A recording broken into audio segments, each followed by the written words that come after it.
Hello student, welcome back to my channel learn with Sakshi. Student, I hope आप सभी बहुत अच्छे होंगे। सो स्टूडेंट, आज हम कंटिन्यू करेंगे एक्सरसाइज 9.3 को। चैप्टर का नाम है मेंस्ट्रुएशन। सो स्टार्ट करते हैं यहाँ से। क्वेश्चन नंबर 7 से कंटिन्यू करेंगे। तो 7th क्वेश्चन में क्या बोला गया student? If each edge of cube is doubled, अगर क्यूब की हर एक एज को डबल कर दिया जाए, how many times will its surface area increase. अगर क्यूब की साइड यहाँ पे ए है तो इसको मैं यहाँ पे अगर डबल कर दूँ 2a कर दूँ तो इसका सरफेस एरिया कितना इंक्रीज हो जाएगा फर्स्ट वाले से, ठीक है। और how many times will its volume increase, और अगर इसकी साइड डबल कर दी जाए तो इसका वॉल्यूम कितना इंक्रीज हो जाएगा फर्स्ट वाले क्यूब से, ठीक है स्टूडेंट। सॉल्यूशन, इसका सॉल्यूशन करेंगे तो जो भी स्टूडेंट पहले गिवन दे रखा होता है हम सबसे पहले उसी का यूज़ करते हैं, पर इसमें हमें एक ही चीज़ गिवन है कि क्यूब की साइड डबल कर दी जाए तो उसका हमें सरफेस एरिया और वॉल्यूम फाइंड करना है ना। तो करते हैं स्टार्ट। सरफेस एरिया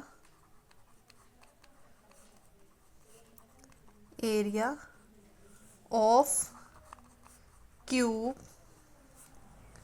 व्हेन, जब उसकी एज कितनी है, अगर उसकी एज ए है तो सरफेस एरिया क्या होगा, ठीक है। तब सरफेस एरिया क्या होगा, हमें मालूम है कि सरफेस एरिया अगर निकालना हो क्यूब का तो क्या फॉर्मूला आता है, surface area of cube is equals to 6 into side का स्क्वायर। यही होता है इसका फॉर्मूला क्यूब का सरफेस एरिया फाइंड करने का, है ना। और क्यूब की साइड कितनी है, ए है, ठीक है। और क्यूब की सारी साइड क्या होती है, बराबर होती है ना। तो यहाँ पे फॉर्मूला में फिल कर देंगे, साइड कितनी है, ए मानी हुई है हमने, तो ए का स्क्वायर हो जाएगा, इसका मतलब 6a² ये आया, ठीक है फर्स्ट क्यूब के लिए। अगर अब देखो इसकी जो एज ए मानी हुई है हमने, ठीक है, अगर इसको डबल कर दे तो ये कितनी हो जाएगी, 2a हो जाएगी, है ना। जैसे मानो जिसके आगे कुछ नहीं होता ना उसके आगे 1 होता है, अगर ये एक ए है तो जब इसका डबल कर दूंगी तो ये 2a बन जाएगा, है ना। तो यहाँ पे आ जाएगा सरफेस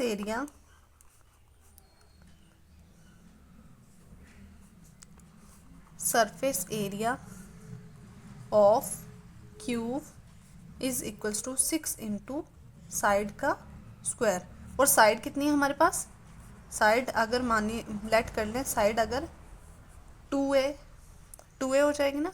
फर्स्ट में साइड कितनी थी, एज कितनी थी, एज को ही साइड बोलते हैं हम, ए थी, यहाँ पे कितनी होगी एज, 2a हो गई। तो यहाँ पे हमारा सरफेस एरिया क्या बन जाएगा, फॉर्मूला में डालेंगे 6 इंटू 2a का स्क्वायर, ये बने 6 इंटू 2a का मतलब 2a दो बार होगा, ठीक है।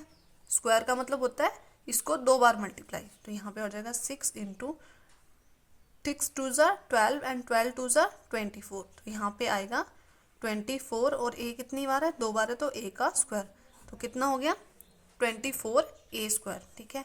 जब हमने पहले सरफेस एरिया निकाला, जब हमारी एज ए थी तब हमारा सरफेस एरिया आया 6a², और जब हमारी एज का डबल कर दिया मतलब साइड डबल हो गई तो हमारा सरफेस एरिया आया 24a², ठीक है। 6 का टेबल 24 तक रीड करो बच्चों। 6 1 ज़ा 6, 6 2 ज़ा 12 एंड 6 3 ज़ा 18 एंड 6 4 ज़ा 24।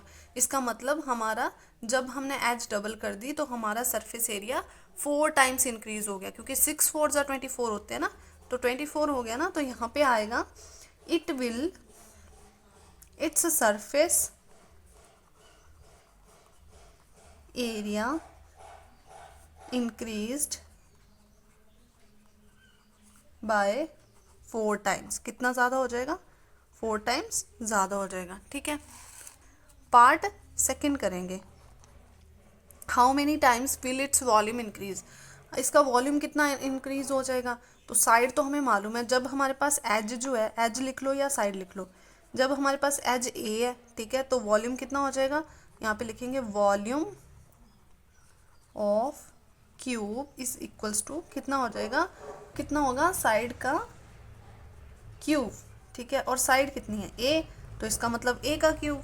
जब हमारे पास एज कितनी होगी, एज का डबल कर दिया मतलब एज 2a होगी, तो वॉल्यूम कितना होगा, volume of cube is equals to side का क्यूब। और साइड कितनी है, साइड का क्यूब होता है, और साइड कितनी है 2a है, तो मतलब 2a का क्यूब कर देंगे, मतलब 2a multiply 2a multiply 2a, two two जा फोर, फोर टू जा एट, और एट और ए कितने बार है, 3 बार है, तो ए का क्यूब। तो यहाँ पे बन गया ए का 8 ए का क्यूब। तो यहाँ पे देखो जब हमारी एज ए थी तो वॉल्यूम आ गया ए क्यूब, जब हमारी एज होगी डबल मतलब 2a तो हमारा वॉल्यूम आया 8a क्यूब।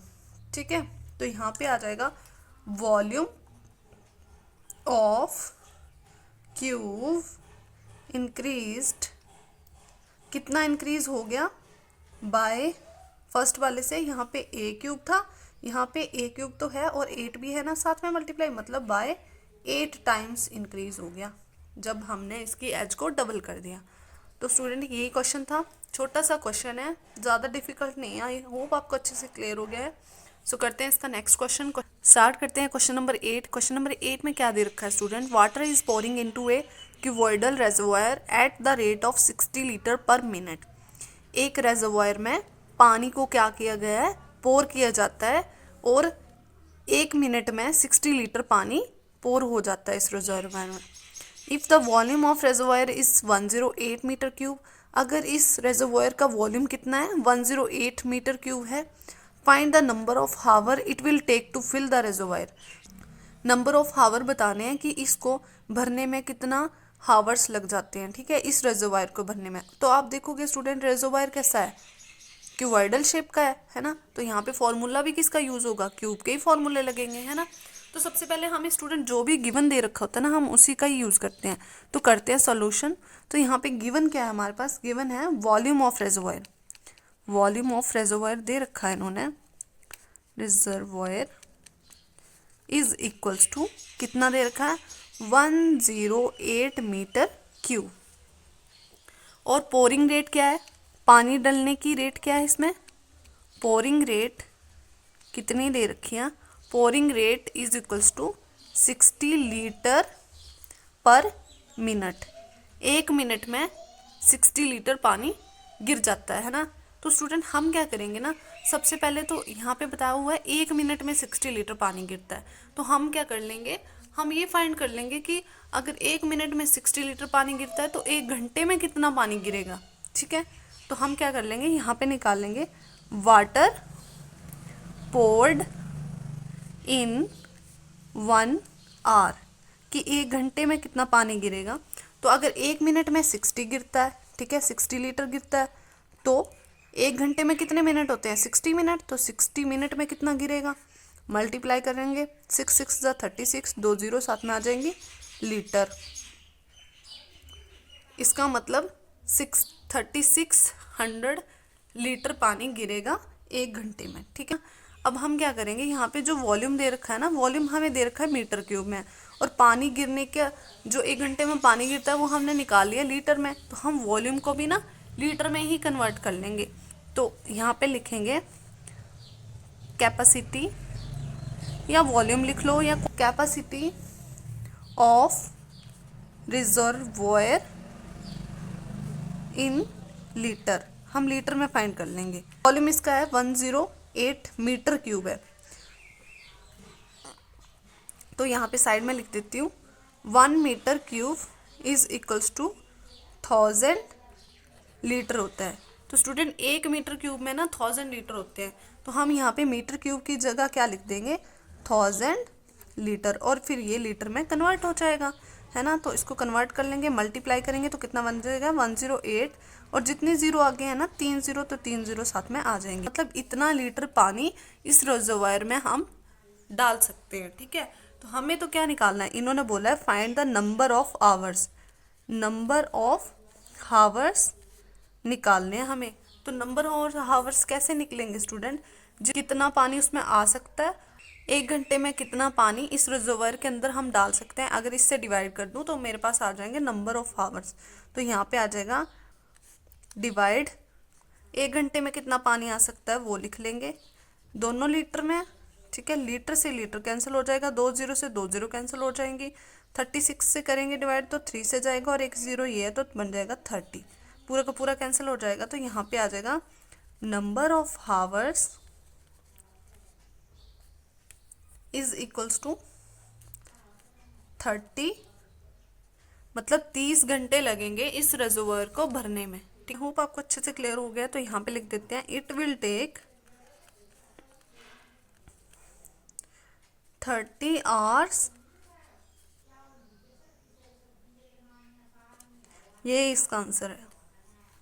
ठीक है, तो यहाँ पे हमें यही फाइंड करना था स्टूडेंट कि कितना टाइम लगेगा, कितने आवर्स लगेंगे इस रिजर्वायर को भरने में। ठीक है, तो रिजर्वायर क्यूबॉइडल था, तो हमने सबसे पहले क्या किया, पोरिंग रेट हमें दे रखी थी मिनट में, हमने उसको पहले 1 आवर का निकाल लिया कि 1 आवर में कितना पानी डाल सकते हैं हम इस रिजर्वायर के अंदर।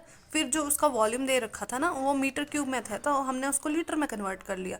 और फिर जो उसका वॉल्यूम था उसको हमने 1 घंटे में कितना पानी आ सकता है उससे डिवाइड कर दिया, तो हमारे पास आ गया नंबर ऑफ आवर्स। तो आई होप आपको क्वेश्चन अच्छे से क्लियर हो गया है। तो यहाँ पे चैप्टर नंबर 9 कंप्लीट हो चुका है, एक्सरसाइज 9.3 भी कंप्लीट हो गई है। तो आई होप आपको अच्छे से क्लियर हो गया है। अगर वीडियो थोड़ा सा भी अच्छा लगा हो तो स्टूडेंट चैनल को सब्सक्राइब कर लें, वीडियो को लाइक कर लें। मिलते हैं नेक्स्ट वीडियो में, तब तक के लिए bye bye, thank you for watching.